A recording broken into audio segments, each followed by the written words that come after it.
இரண்டாவதாக பாருங்கள், நாம் ஒரு காரியத்துக்காக பிரயாசப்பட வேண்டும். பாருங்கள், நம்முடைய ரட்சிப்பு நிறைவேற நாம் என்ன செய்யணும்? பிரயாசப்படுவர்களாக நாம் இருக்க வேண்டும். நீங்கள் வாசிக்கலாம், பிலிப்பியர்கள் நிருபம் 2ஆம் அதிகாரம் 12ஆம் வசனத்தை வாசிக்கும் போது, பிலிப்பியர் 2:12, ஆதலால் எனக்கு பிரியமானவர்களே, நீங்கள் எப்பொழுதும் கீழ்ப்படுகிறபடியே நான் உங்களுக்கு சமீபமாய் இருக்கும் பொழுது மாத்திரமல்ல,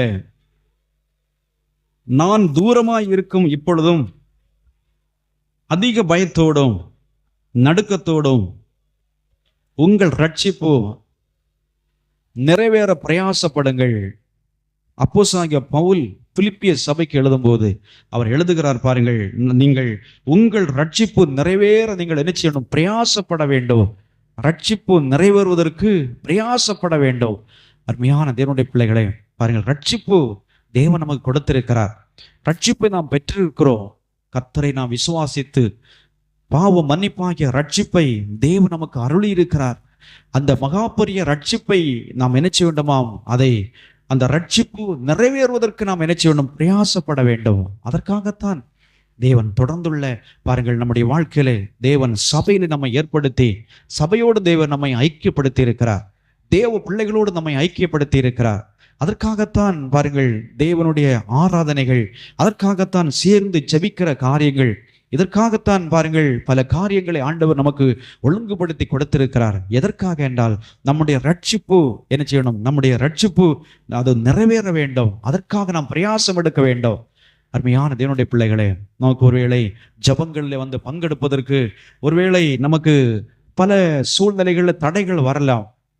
நம்முடைய காரியங்களை ஒருவேளை நாம் தேவ சமூகத்தில் தேவ பிள்ளைகளோடு வந்து ஜெபிக்க வேண்டுமானால் நம்முடைய சொந்த கடமைகளை நாம் ஒதுக்கி வைத்தால்தான் பாருங்கள் வந்து ஜெபிக்க முடியும். இல்லை என்றால் ஜெபிக்க முடியாது. அப்படி இருக்கும்போது நம்முடைய சொந்த காரியங்கள், சொந்த கடமைகள் எல்லாம், பல காரியங்களை நாம் என்ன செய்யணும்? இழக்க வேண்டியவர்களாக இருக்கிறோம். பல மணி நேரங்களை நாம் இழந்துதான் நாம் தேவ சமூகத்திலே வந்து தேவ பிள்ளைகளோடு நாம் ஜெபிக்க முடியும், தேவனுடைய காரியங்களில் ஈடுபட முடியும். அது எதற்காக என்றால், நம்முடைய ரட்சிப்பு ரட்சிப்பு நிறைவேறுவதற்கு நாம் என்ன செய்யணும்? பிரயாசம் எடுக்க வேண்டும். பாருங்கள், ஒன்றில் நாம் ஜெபிக்காமலும் ஆராதிக்காமலும் வேதத்தை வாசிக்காமலும் தேவ சமூகத்திலே தனியாக நாம் உட்கார்ந்து ஜெபிக்காமலும் தேவ சமூகத்திலே காத்திருக்காமலும் இருக்கும்போது நம்முடைய ரட்சிப்பு நிறைவேற எப்படி நாம் பிரயாசம் எடுக்கிறோம்? அருமையான தேவனுடைய பிள்ளைகளே, அதற்காக நாம் பிரயாசம் எடுக்காவிட்டால் நாம் அதில் என்ன செய்ய முடியும்? நம்முடைய ரட்சிப்பை, அருமையான தேவனுடைய பிள்ளைகளே, நிறைவேற்றுவதற்கு நாம் தவறிவிடுகளாக நாம் காணப்படுகிறோம். ரட்சிப்பை தேவன் உங்களுக்கு தந்திருக்கிறார்.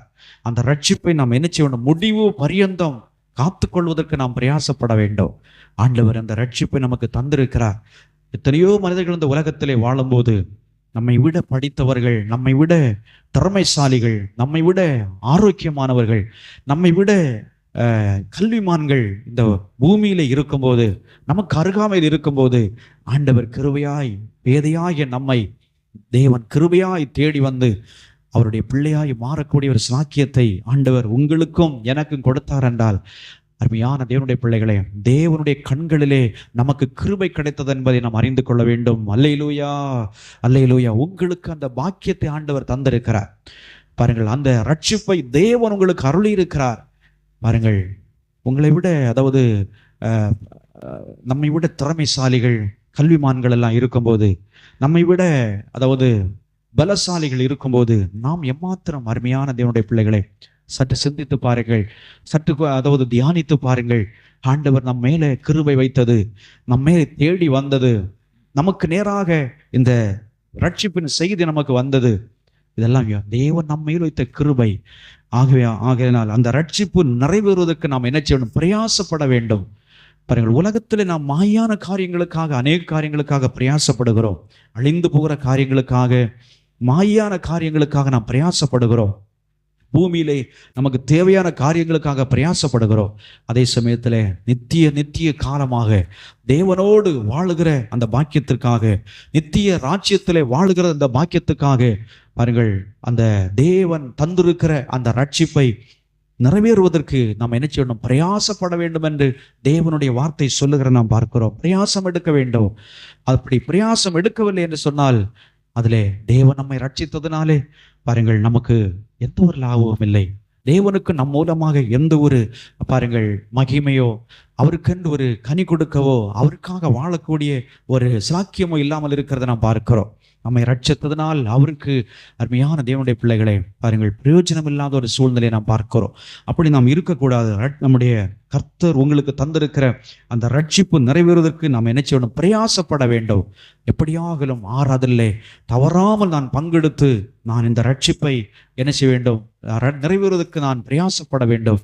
எப்படியாகலும் நான் ஜெபத்திலே பங்கெடுத்து தேவ பிள்ளைகளோடு சேர்ந்து ஜெபிப்பதற்கு நான் பிரயாசப்பட வேண்டும்.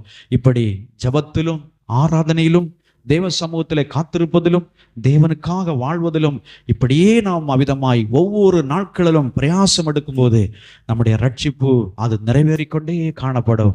அருமையான தேவனுடைய பிள்ளைகளே, கடைசி பாருங்கள், ரட்சிப்பு நமக்கு இந்த உலகத்திலே பாருங்கள், அதாவது முடிவு பரியந்தம் நிலைத்திருப்பவனே ரட்சிக்கப்படுவான் என்று ஆண்டவராகிய இயேசு சொல்லுகிறார். முடிவு பரியந்தம் நிலைத்திருக்க வேண்டும். 10 வருடம் நம்ம ரட்சிப்பிலே நிலைத்திருந்தாயிற்று. அடுத்ததாக நாம் இந்த ரட்சிப்பை விட்டு ஏனோ தானோ என்று நம்முடைய வாழ்க்கை போகுமானால் அந்த ரட்சிப்பை நாம் இழந்து விடுகிறோம். அருமையான தேவனுடைய பிள்ளைகளே, பாருங்கள், சில வருடங்கள் அப்படியே ஆண்டவருக்குள்ளே வாழ்ந்து விட்டு மறுபடியும் உலகத்துக்கு நேராய் போகும்போது அங்கே நம்முடைய வாழ்க்கை என்ன செய்கிற? உலகத்துக்கு நேராய் போகிறத நாம் பார்க்கிறோம். அந்த ரட்சிப்பை நிறைவேற்றுவதற்கு பிரயாசம் எடுப்பதற்கு நாம் தவறிவிடுகிறத நாம் பார்க்கிறோம். ஆகவே நாம் என்ன செய்ய வேண்டும்? உங்களுடைய ரட்சிப்பு நிறைவேற நீங்கள் என்ன செய்யணும்? பிரயாசப்பட வேண்டும். எபேசியர் 2ஆம் அதிகாரம் 5ஆம் வசனத்தை வாசிக்கும் போது,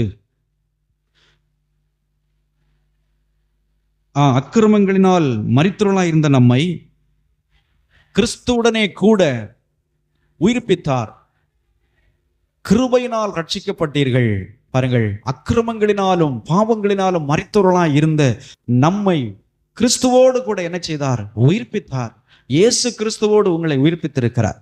கிறிஸ்துவோடு உயிர்ப்பித்திருக்கிறார். உலகத்தோடு வாழ்ந்த உங்களை, உலகத்திலே பாவத்தோடு வாழ்ந்த உங்களை, அக்கிரமங்களோடு வாழ்ந்த உங்களை, அசுத்தத்திலே உழண்டு கிடந்த உங்களை ஆண்டவர் என்ன செய்திருக்கிறார் என்றால், தேவன் தம்முடைய ரட்சிப்பை உங்களுக்கு தந்து கிறிஸ்துவோடு கூட உன்னதமான தெய்வத்தோடு கூட அவர் நம்மை என்ன செய்கிறார் என்றால் உயிர்ப்பித்திருக்கிறார் என்று வேதம் சொல்லுகிறது. அல்லேலூயா! உயிர்ப்பித்தார். அருமையான தேவனுடைய பிள்ளைகளே, பாவத்திலே மரித்தவர்களாக இருந்த உங்களையும் என்னையும் அவர் என்ன செய்தார் என்றால் கிறிஸ்துவோடு கூட நம்முடைய இயேசுவோடு கூட அவர் உயிர்ப்பித்தார் என்று பார்க்கிறோம்.